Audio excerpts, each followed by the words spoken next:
Family star అనే cinema నేను చూసిన విజయ్ దేవరకొండది. ఉమ్, జబర్దస్త్ సినిమా. ఉమ్, జబర్దస్త్ సినిమా. నా కుటుంబానికి నేను ఎట్లా రోల్ మోడలో ప్రతి కుటుంబాల్లో ఒక రోల్ మోడల్ ఉంటాడు. ఇవాళ మీరు ఇంత కష్టపడి ఈ స్థాయికి వచ్చి ఒక స్టూడియో పెట్టి ఈ లెవెల్కి వచ్చారు అంటే మీ కుటుంబానికి మీరు రోల్ మోడల్. సో మీకు కనెక్ట్ అవుతుంది ఆ సినిమా. అంటే కష్టపడి వచ్చిన ప్రతి ఒక్కడికి కనెక్ట్ అవుతుంది. సోషల్ మీడియాలో ట్రోల్ చేసే దొంగ నా కొడుకులకు తప్ప ప్రతి ఒక్కరికి కనెక్ట్. సినిమా రిలీజ్ కాకముందే నెగిటివ్ టాకు స్ప్రెడ్ చేసారు. ఉమ్, సర్వనాశనమైంది సినిమా. ఉమ్, వీళ్ళు ఉత్తగపోతారా? మనిషిని పొట్ట మీద కొట్టొద్దు, మనసు మీద కొట్టొద్దు. ఈపులో కొట్టండి, కాళ్ళ మీద కొట్టండి, ఎక్కడైనా కొట్టండి. ఉమ్, కానీ ఒక మనిషి పొట్ట మీద కొట్టిరు. విజయ్ దేవరకొండ అనే వ్యక్తి పొట్ట మీద కొట్టిరు. ఆయన నాశనం అయిపోయిందిగా ఆ సినిమాతోని. ఆ సినిమాతోని తీసిన ప్రొడ్యూసర్ నాశనం అయిపోయిందిగా. ఎంత మంచి సినిమా అది, ఫ్యామిలీ స్టార్ అనే సినిమా. అంటే సోషల్ మీడియా వల్ల ఇలాంటి నెగిటివ్లు జరుగుతున్నాయి. ఉమ్. ఇది ఏ సందర్భంలో మాట్లాడినాం మనము? మీరు ఏ సందర్భంలో మీరు ఏ ప్రశ్న అడిగితే ఈ ఆన్సర్ చెప్పిన నేను? కల్కి సినిమా ఈరోజు వరల్డ్ వైడ్ సూపర్ హిట్ సాధిస్తుంది కదా, మరి మీరు చెప్పిన ప్రిడిక్షన్ తప్ప జరిగినట్టుగా. సో పాజిటివ్ పబ్లిసిటీ సోషల్ మీడియాలో పెట్టంగానే అయిపోయిందా? ప్రొడ్యూసర్ అనేటోనికి చివరిగా డబ్బులు వచ్చినాయా రాలేదని చూసుకోవాలి కదా. సలార్కి రాలేదు అని అంటున్నాను. సలార్కి రాలేదు. నేను ఇప్పుడు దీని గురించి నేను మాట్లాడను. నేను చెప్పే పాయింట్ ఏంటంటే, ఓకే సలార్ కూడా సూపర్ హిట్ అండి, సూపర్ హిట్, నేను ఒప్పుకుంటున్నా సూపర్ హిట్. మొత్తం 5 సినిమాలు వేసుకుందాము.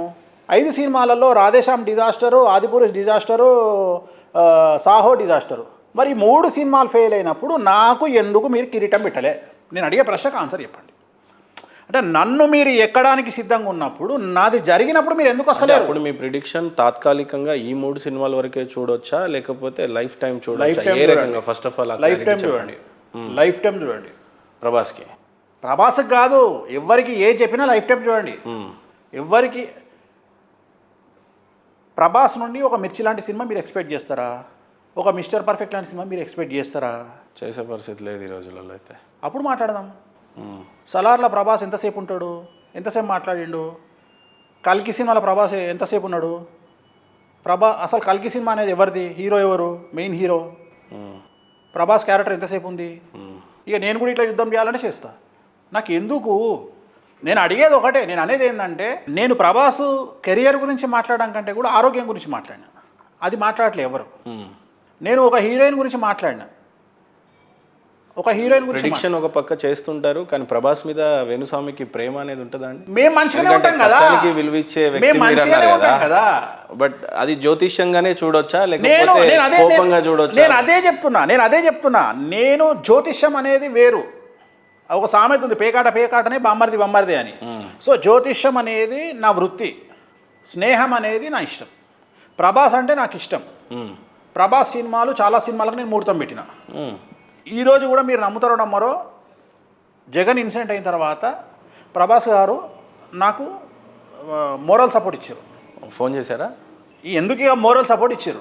ఎందుకంటే ఇంత ధైర్యంగా ఉన్నారు మీరు, గ్రేటు, మా వల్ల కాదు, మేము ఒక సినిమా పోతే మేము భయపడతాము లేదా ఫీల్ అవుతాము, కానీ మీరు ధైర్యంగా ఉన్నారు. సో నేను పెట్టుకునే అద్దాలన్నీ కూడా ప్రభాస్ గారి కళ్ళద్దాల తాలూకా అద్దాలు ఉంటాయి. అంటే నేను ప్రభాస్ గారు పెట్టుకునే అద్దాలు సేమ్ ఉంటాయి. నా డ్రీమ్ అది. ప్రభాస్ గారు అంటే నా డ్రీమ్ ఏంటంటే, పవన్ కళ్యాణ్ గారు వేసుకునే చెప్పులు కాస్ట్లీ, అలాంటి చెప్పులు కొనుక్కోవాలి అని నాకు పిచ్చి. ఏది అత్తారింటికి దారేది సినిమాలో దేవదేవం భజయ్ అనే టైంలో మన పవన్ కళ్యాణ్ గారు చెప్పులు చూపిస్తారు, మనకు అడుగులు చూపిస్తారు. ఆ చెప్పులు కాస్ట్లీ 35 నుండి 40,000 ఉంటాయి. సో నాకు ఆ డ్రీమ్ అది. పవన్ కళ్యాణ్ గారు వేసుకున్న చెప్పులు నేను వేసుకోవాలి అని నాకు కసి నా జీవితంలో. దానికోసం కష్టపడి నేను ఆ చెప్పులు కొనుక్కున్నా. అట్లనే ప్రభాస్ గారు పెట్టుకునే కళ్ళద్దాలు అంటే నాకు పిచ్చి. ఆయన పెట్టుకునే కళ్ళద్దాలు లైఫ్లో మనం ఇవి పెట్టుకుంటే మన జీవితంలో ఒక సక్సెస్ ఉంటుంది, ఎంజాయ్ చేయాలి లైఫ్ అని నేను అవి కొనుక్కున్న తర్వాత ఆయన కూడా నన్ను కామెడీ చేస్తారు, నాకంటే మీరే ఎక్కువ వాడుతారు కళ్ళద్దాలని. సో నేను అనేది ఏంటంటే, ప్రభాస్ గారికి నాకు ఉండేటువంటిది, అట్లనే ఇండస్ట్రీలో నాకు వేరే వాళ్ళకు ఉండే రిలేషన్ అనేది చాలా ఎక్స్ట్రీమ్ ఉంటుంది. సో అది సమాజానికి తెలియాల్సినటువంటి అవసరం లేదు. ఇప్పుడు ఎవరితోని ఎట్లా మాట్లాడతాము, ఎవరితోని క్లోజ్ ఉంటాము అనేది నేను చెప్పుకోను కదా. నాకు చాలామంది ప్రొడ్యూసర్లు, చాలామంది డైరెక్టర్లు, పొలిటీషియన్స్ నాకు చాలా క్లోజు. నేను అందరినీ రివీల్ చేయలేను కదా. అందరి విషయాలు సమయం వచ్చినప్పుడు రివీల్ కాబడతాయి, కానీ అంతేగాని నేను చెప్పలేను కదా. బట్ దీన్ని వ్యక్తిగతమైన ద్వేషం కింద కన్వర్ట్ చేసుకుంటే అది ఎట్లయితుంది? బట్ ఎవడన్నా ప్రభాస్ గారు అంటారా మిమ్మల్ని? ఆయన బేసిక్గా డార్లింగ్ అంటారు, డార్లింగ్ స్వామి ఎందుకు ఇలా నన్ను ట్రోల్ చేస్తున్నారు? అస్సలు ఆయన ఏమంటారంటే ఆయన మన గురించి మంచిగా చెప్తారు కదా అంటాడు. ఇది కాషన్ కదా అంటారు. ఇప్పుడు డాక్టర్ దగ్గరికి పోతే పేషెంట్ డాక్టర్ దగ్గరికి పోతే నీకు హార్ట్ ప్రాబ్లం ఉంటే హార్ట్ ప్రాబ్లం ఉంది, బీపీ ఉంటే బీపీ, షుగర్ ఉంటే షుగర్ ఉంది, క్యాన్సర్ ఉంటే క్యాన్సర్ ఉంది, లివర్ సిరోసిస్ ఉంది అని మొదలే చెప్పి జాగ్రత్తలు చెప్పాలి. నేను కూడా అదే కదా నేను చేసేది. ఇప్పుడు ప్రభాస్ గారికి హెల్త్ బాగాలేకపోతే మీరు ట్రీట్మెంట్ చేయించుకోండి అని చెప్తున్నా, సినిమాలలో జాగ్రత్తలు తీసుకోమని చెప్తున్నా. కానీ తీసుకుంటే బాగుంటుంది అనేది ఇప్పుడు ప్రభాస్ గారి మీద నాకు తెలిసినంత వరకు ఒక 500 కుటుంబాలు బతుకుతున్నాయి. అంటే జనాలకు తెలియకపోవచ్చు వ్యక్తిగతంగా, నేను అనేది సినిమా థియేటర్లో కాదు, పర్సనల్గానే ఆయన వల్ల ఒక 500 కుటుంబాలు బతుకుతున్నాయి. సో ఆయన వల్ల 500 కుటుంబాల వల్ల బతుకుతున్నాయి, రేపు 5000 కుటుంబాలు బతకాలి అనేది నా కోరిక. ఎందుకంటే ఆయన మామూలు వ్యక్తి కాదు. ఇప్పుడు క్రౌడ్ పుల్లర్, ప్రపంచంలో ఇంత పెద్ద క్రౌడ్ పుల్లర్ లేడు. అంటే ఒక సినిమా రిలీజ్ అయితే సినిమాలో ఏముంది అనేది పక్కన పెడితే, సినిమాలో ఏం లేకపోయినా జనాలు మినిమం 500 కోట్లు తీసుకొచ్చి ఆయన ముందు వచ్చిపోతారు. అది ప్రభాస్కున్న కెపాసిటీ. అది మన భారతదేశంలో ఇద్దరే హీరోలకు ఉంది. Number 1 Prabhas, number 2 Allu Arjun. ఎవ్వరు అవునన్నా కాదన్నా, రైట్, ఆకాశం మీద ఉమ్మేస్తే ముఖం మీద పడుతుంది. ఒకవేళ వాళ్ళని విమర్శిస్తే, వ్యక్తిగతంగా విమర్శిస్తే అది మీ కర్మ. ఎవ్వరు అవునన్నా కాదన్నా ఇద్దరే తోపులు భారతదేశంలో. మొత్తం భారతదేశాన్ని ఒక ఊపగలిగిన వాళ్ళు number 1 Prabhas, number 2 Allu Arjun. So ఈ ఇద్దరి ట్రాక్ రికార్డ్ అట్లుంది. వీళ్ళిద్దరు క్రౌడ్ పుల్లర్స్. నంబర్ 3 వేణుస్వామి అనొచ్చా?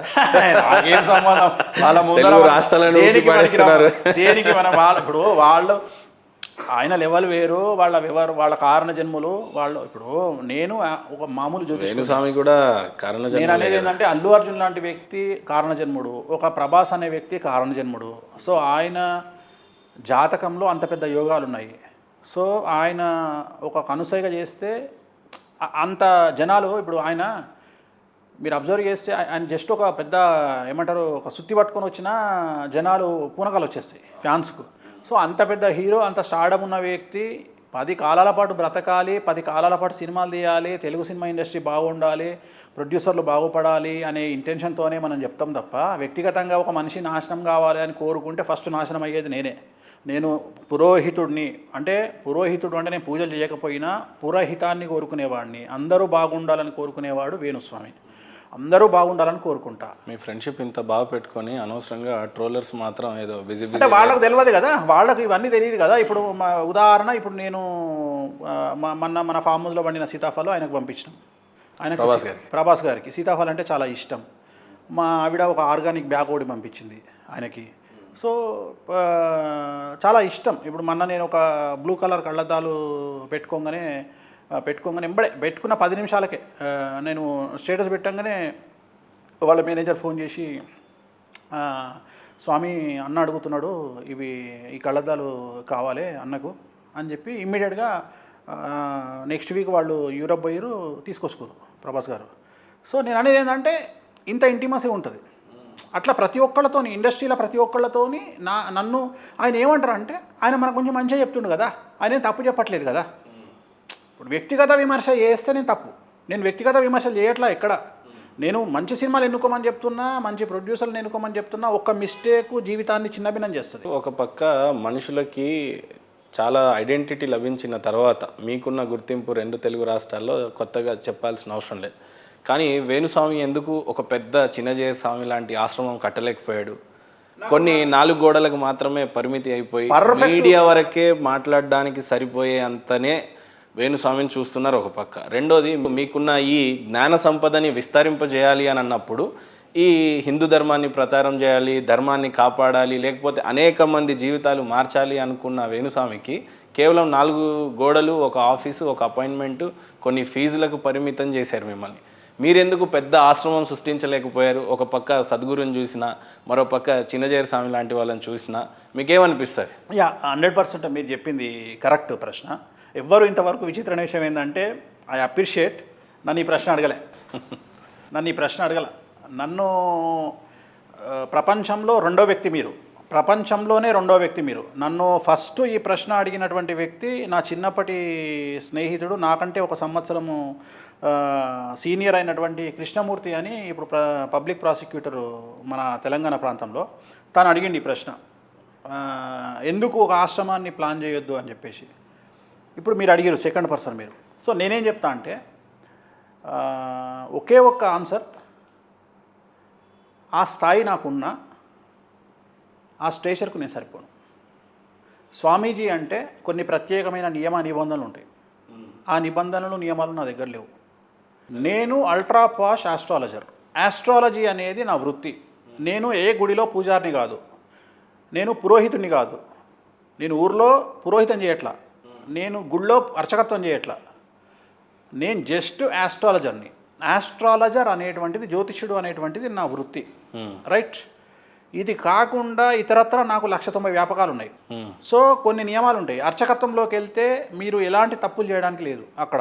అంటే మీరు కనీసం ఎంటర్టైన్మెంట్కు వెళ్ళడానికి కూడా నియమాలు అనేటువంటివి అడ్డొస్తాయి. అట్లనే ఒక స్వామీజీ అయితే మరీ ఘోరం ఏంటంటే, ఒక స్వామీజీగా మీరు రూపాంతరం చెందితే మీరు వేసుకునే బట్టలు కూడా మీరు ప్యాంట్ షర్ట్ వేసుకోవద్దు, ఆ కాషాయ వస్త్రాలే కట్టుకోవాలి. సో మీరు లగ్జరీ వస్తువులు వాడడానికి లేదు. సో ఇక్కడ వేణుస్వామి అలాంటి వైపు వెళ్ళకపోవడానికి కారణం ఏంటంటే, మనకు 2 రకాల విమర్శలు ఆస్ట్రాలజర్ను విమర్శించడానికి ప్రతి ఒక్క కుక్క రెడీగా ఉంటుంది. ఫస్ట్ ఏంటి అంటే, వేణుస్వామి జాతకమే బాగుంటే వేణుస్వామి జాతకాలు ఎందుకు చెప్పుకుంటాడు? అవును, ఇది నెంబర్ 1. దీన్ని బ్రేక్ చేయడానికి నేను ఫస్ట్ లైఫ్లో సక్సెస్ అయి చూపించిన. అరే వేణుస్వామి అంటే ఇగో ఇట్లా బతుకుతాడు, వేణుస్వామి లగ్జరీ లైఫ్ లీడ్ చేస్తాడు, వేణుస్వామి కడుపు నిండిన తర్వాత వేణుస్వామి తోపైనాకనే వేరే వాడికి సలహాలు ఇస్తుండు తప్ప వేణుస్వామి చెట్టు కింద చిలక జోషం చెప్పేటోడు కాదు. వేణుస్వామి ఆస్ట్రాలజీకి రోల్ మోడల్. వేణుస్వామి అందుకని అంత పెద్ద ఎత్తున ఉన్నాడు. అనగానే వీళ్ళు ఏమంటారు, వేణుస్వామికి అన్ని డబ్బులు ఎక్కడి నుండి వచ్చినాయంట, ఇవే కుక్కలు మళ్ళీ. అంటే మీరు డబ్బులు సంపాదిస్తే ఏడిపే, సంపాదించకపోతే ఏడిపే. సో జాతకాలు చెప్పుకుంటే వాని జాతకమే బాగుంటే ఎందుకు చెప్పుకుంటాడని మీరే అంటారు. ఒకవేళ వాడు బాగుపడితే వాడు ఎట్లా బాగుపడ్డాడు అని మీరే క్వశ్చన్ చేస్తారు. సో ఇలాంటి ఒక దీంట్లోనే ఉంటుంది తప్ప నా ఇష్టం, నాకు బుద్ధి పుడితే గోవాకు పోతా, నాకు బుద్ధి పుడితే బ్యాంకాక్ పోతా, నాకు బుద్ధి పుడితే దుబాయ్కి పోతా, నాకు బుద్ధి పుడితే ఆస్ట్రేలియా పోతా, నాకు బుద్ధి పుడితే లండన్కి పోతా. సో నాకు అందరికీ స్ట్రెస్ బస్టర్స్ కొన్ని ఉంటాయి. నాకు స్ట్రెస్ బస్టర్ ఏంది, షాపింగ్ పోవడం. నేను షాపింగ్ చేస్తే నేను స్ట్రెస్ బస్టర్, నాకు రిలాక్స్ అయితే నాకు హైదరాబాద్లో కూడా నాకు చిరెత్తుకు రాగానే కార్ తీయమని చెప్తా, వెళ్ళిపోతా. సో నా ఇష్టం అది. నేను అనేది ఏంటంటే ఎంజాయ్ లైఫ్ను. బట్ ఎవరికైనా ఒక స్టేజ్కి వచ్చిన తర్వాత స్వామి, నేనంటూ ఎస్టాబ్లిష్ అవ్వాలి, నాకంటూ నేను పోయిన తర్వాత నేను కొన్ని ఈ తరానికి వదిలేసిపోవాలి. సో అందులో భాగమే ఆశ్రమాలు కావచ్చు, లేకపోతే ఒక సర్టెన్ ప్లేస్ కావచ్చు, దాన్ని ఒక ఆధ్యాత్మిక కేంద్రం అనవచ్చు, లేకపోతే మీ జ్ఞాన సంపద మీ కింద ఇంకొందరు శిష్యులను తయారు చేసిపోవటం అని అంటారు. అలాంటి బాధ్యతలు ఏం లేవా? దానికి ఆశ్రమాలు ఎందుకు? ఇప్పుడు నేను ఇండివిజువల్గా నేను చాలామందికి నేర్పిస్తున్నా. ఇప్పుడు నా ఒక సినిమా ఇండస్ట్రీకి సంబంధించిన ఒక అమ్మాయి ఉంది, తను చాలా ఫేమస్ అమ్మాయి. నా దగ్గర గుప్తంగా అంటే తెలియకుండా ఆస్ట్రాలజీ నేర్చుకుంటుంది. అట్లనే చాలామందికి నేను ఆస్ట్రాలజీ నేర్పిస్తున్నా. నేను చెప్పే ఆస్ట్రాలజీ పామర్లకు అర్థమవుతుంది. నేను భాష మాట్లాడే ద్వితీయాధిపతి తృతీయాధిపతితో కలిసి షష్టమాదితోని వక్రించి ఈ టైపు భాష నేను మాట్లాడా, డివోర్స్ అవుతాయి, బిస్కెట్ అవుతావు, యాక్సిడెంట్ అవుతుంది. సింపుల్ తెలంగాణ లాంగ్వేజ్ ప్రతి ఒక్కరికి అర్థమవుతుంది. సీదా ఇట్లనే చెప్తా తప్ప ఇట్లా అట్లనే జాతకం కూడా జనాలకు అర్థమయ్యే భాషలో చెప్పడమే కాదు, నేర్పిస్తే కూడా అట్లనే నేర్పిస్తా. అందుకనే నేను ఒక అమ్మాయికి నేర్పిస్తున్నా, అట్లనే 2-3 అబ్బాయిలకు నేర్పిస్తున్నా. సో దీనికి ఆశ్రమాలు ఎందుకు? నేను ఆశ్రమాలు పబ్లిసిటీ చేసుకోవడానికి లేదా స్వామీజీలు చాలామంది ఉన్నారు మన రాష్ట్రంలో, 2 తెలుగు రాష్ట్రాల్లో చాలామంది స్వామీజీలు ఉన్నారు. సో రెండోది స్వామీజీ వ్యవస్థ వాటిలోకి వెళ్ళాలనే ఇంటెన్షన్ నాకు లేదు. నాకు నా పర్సనల్ లైఫ్, నా భార్య, నా పిల్లలు, నా ఎంటర్టైన్మెంటు, టైం దొరికితే నా ఎంటర్టైన్మెంటు, నా లొల్లి, నా లోకం, ఇంతే తప్ప నేను ఖాళీగా ఉంటే ఏదో ఎంటర్టైన్మెంట్ పెట్టుకుంటా, ఖాళీగా 2 రోజులు ఉంటా, ఎంజాయ్మెంట్ ఏదో ఒకటి చేయాలి, అంతే తప్ప నా గురించి మీకు తెలుసు, ఎంటర్టైన్మెంట్ ఎంత లైఫ్ ఎంజాయ్ చేస్తారో నాకు తెలుసు. చాలా మంది ఆ విషయంలో కూడా మిమ్మల్ని రోల్ మోడల్గా తీసుకోవడం ప్రారంభించారు. మరి నేను అదే చెప్తున్నా, నేను ఒకటే చెప్తా, దుగునో జియా దుగునో అంటే ఒకటే జీవితంలో 2 జీవితాలని ఎంజాయ్ చేయండి. సస్తే రేపటికి 2, సస్తే రేపటికి 2. ఏమవుతుంది అంటే ఒక మనిషి చచ్చిపోతే ఏ మార్పులు ఉండవు. తెల్లారి 2వ రోజు అని చెప్తారు, అరే నిన్ననే పోయిన రావాడు అంటారు. ఇంతకంటే పెద్ద చేంజ్ ఏముంటుంది? గంట తర్వాత బాడీ అనేస్తారు. అది పక్కన పెడితే 2వ రోజు ఏమంటారు, అరే నిన్న పోయింది వాళ్ళకి 2వ రోజు అంటారు. అంతకు మించి పెద్ద చేంజ్లు ఏముండే లైఫ్లో. సో నేను అనేది ఏంటంటే, పేదవాడిగా పుట్టడం మన తప్పు కాదు, కానీ పేదవాడిగా సావడం మన తప్పే. సో మీ జీవితాన్ని మీరే దిద్దుకోండి. ఈ ట్రోలర్సు, సోషల్ మీడియా, లొట్టపీసు, లోకనాథం ఇవన్నీ సహజం. వీటికి భయపడే స్థితిలో వేణుస్వామి లేడు. వేణుస్వామి బియాండ్ దట్, దాటి ఎక్కడో ఉన్నాడు వేణుస్వామి. మనిషి బాగా సంపాదించిన తర్వాత ఒకటి బాగా కోరుకునేది మగపిల్లోళ్ళు అయితే, బాహ్య ప్రపంచం కాదు, మనకున్న ప్రపంచంలో చాలాసార్లు చూస్తుంటాం. బాగా సంపాదించిన తర్వాత మీ మీద మీకు కంట్రోల్ లేదని చెప్పేసి నేను ఆశ్రమాన్ని పెట్టను అన్నట్టుగా చెప్పినట్టే అర్థమైంది ఒకటి. రెండోది, నా ఎంజాయ్మెంట్ గోవా ఉంటుంది, బ్యాంకాక్ ఉంటుంది, ఇవన్నీ.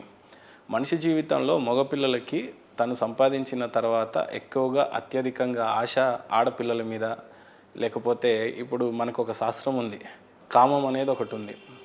ఆ కామం వేణుస్వామికి ఏ మోతాదులో ఉంటుంది, అవి కంట్రోల్ చేయలేక ఇలాంటి శాస్త్ర పద్ధతిలో నేను స్వామీజీని కాలేకపోతున్నాను అని మీరు ఇచ్చే స్టేట్మెంటా, లేదు నేను అలాంటివి చెయ్యలేను అనడానికి ఏమైనా ఆధారాలు? మీరు కామం ఒకటే ఎందుకు తీసుకుంటున్నారు? దాంట్లో మందు ఉంటుంది, మద్య మాంసాలు ఉంటాయి, అది నేను luxury దాటలేక life- red line luxury దాటలేదు. life ఉంటుంది. డెడ్ లైన్ మీకున్న దాటడం guts కాదు, నాకు ఉండుంటే- అవసరం లేదు కదా. చేయడానికి చాలా మంది ఉన్నారు. ఆ జాతకం నాది కాదు, నాది సన్యాసి జాతకం కాదు, నాది భోగలాలస జాతకం. అంటే ఎంజాయ్ నా జాతకంలో శుక్రుడు వ్యయంలో ఉన్నాడు. నా జాతకంలో శుక్రుడు వ్యయంలో ఉన్నాడు. నా జాతకంలో శుక్రుడు వ్యయంలో ఉన్నాడు. ఇప్పుడు నేను ఒక ఎగ్జాంపుల్ చెప్తా. ఇప్పుడు ప్రధానమంత్రో లేకపోతే ముఖ్యమంత్రి అయినంత మాత్రాన ఎయిర్ ఇండియా ఫ్లైట్లో ఢిల్లీకి పోవచ్చు, ప్రైవేట్ జెట్ వేసుకొని పోవచ్చు. ప్రైవేట్ జెట్ వేసుకొని పోతే తప్ప? ముఖ్యమంత్రి కాబట్టి పోయిండు, ప్రధానమంత్రి కాబట్టి పోయిండు, రైట్? సో ఆయన భోగాల ఆలసత్వం అంటే ఆయన జాతకంలో రాజభోగము రాజయోగం రెండు ఉన్నాయి, రైట్? ఇప్పుడు నా జాతకంలో రాజభోగం ఉంది, రాజయోగం కాదు. రాజయోగం అంటే ఒక మినిస్టరు, ఒక ఎమ్మెల్యే, ఒక ఐఏఎస్, ఒక ఐపీఎస్, వీళ్ళు రాజయోగులు రాజభోగులు రెండు ఉంటాయి వీళ్ళకు. కానీ జూబ్లీహిల్స్ మాదాపూర్లో ఉండే వాళ్లకు రాజభోగులు అంటాం మనం. సో రాజభోగులు అంటే ఎవరు అంటే వేణుస్వామి గజకేసరి యోగం అంటాం. గజకేసరి యోగం అంటే ఏనుగు సింహము కలిస్తే అడవిని రూల్ చేస్తాయి, అది గజకేసరి యోగం. బట్ ఇప్పుడు గజకేసరి యోగం అంటే గజములను మెయింటైన్ చేసేవాళ్ళని గజకేసరి యోగం. ఇప్పుడు ఏనుగులు అంటే ఏంటి? ఇప్పుడు Audi, Range Rover, Rolls Royce, BMW, వీటిని ఏనుగులు అంటాం. ఎందుకంటే అవి మైలేజ్ 5-6 ఇస్తాయి కాబట్టి. సో వాటిని ఎంజాయ్ చేసేవాళ్ళను రాజభోగులు అంటారు. సో నేను రాజభోగిని. సో రాజభోగిని అన్నప్పుడు నేను ఓన్లీ మీరు కామాన్ని బేస్ చేసుకునే మాట్లాడుతున్నారు. కామం ఎక్కడ లేదు, ప్రతి దగ్గర కామమే ఉంది కదా. ఇప్పుడు నేను పూజించే అమ్మవారే యోని రూపంలో ఉంటుంది కదా, నేను పూజించేదే కామాఖ్యను కదా. కానీ నేను చూసే విధానంలో తేడా ఉంటుంది. ఇప్పుడు దుర్మార్గులు ఇవాళ 7 సంవత్సరాలు, నిన్న ఎక్కడనో చూసిన 7 సంవత్సరాల అమ్మాయిని రేప్ చేసిండు. అరే మరి నీ బిడ్డ నీ కళ్ళ ముందర 7 సంవత్సరాల బిడ్డ కనిపిస్తే నువ్వు ఎందుకు ఉంటున్నావు అంటే నీ ప్రవృత్తి అట్లా తయారైంది, నేర ప్రవృత్తి. అంటే మానసికంగా జనాలు అంత పరాకాష్ఠకు చెందిరు. ఇప్పుడు నేనేం చెప్తా అంటే ఎంత దరిద్రమైనటువంటి డ్రెస్ వేసుకున్న అమ్మాయి అయినా సరే ఆ అమ్మాయికి ఆ స్వేచ్ఛ ఉంటుంది. అమ్మాయిలు ఎలాంటి వస్త్రాధరణ వేసుకోవాలనైనా సరే వాళ్ళకి ఆ స్వేచ్ఛ ఉంటుంది. ఉదాహరణ, పబ్బుకు పోయే అమ్మాయి పట్టుచీర కట్టుకొని పోతుందా? పోదు. కానీ వేణుస్వామి గొప్పతనం ఏంటంటే వేణుస్వామి పబ్బుకు పోయినా లుంగి అంగి మీదనే పోతాడు. వేణుస్వామి గొప్పతనం అది. సో వేరే అమ్మాయిని మీరు డ్రెస్ అట్లా వేసుకున్నారు కాబట్టి మేము తప్పు పడతామంటే అది ఎట్లయితుంది? ఆమె ఇష్టం, అది ఆమెకు భారతదేశం రాజ్యాంగం ఇచ్చినటువంటి హక్కు. సో అదే డ్రెస్ నీ బిడ్డ వేసుకుంటే నీ బిడ్డను ఆ దృష్టితో చూస్తావా? అంటే ఇక్కడ నీ దృష్టిలో దోషం ఉంది తప్ప అమ్మాయి వేసుకునే డ్రెస్లో కాదు.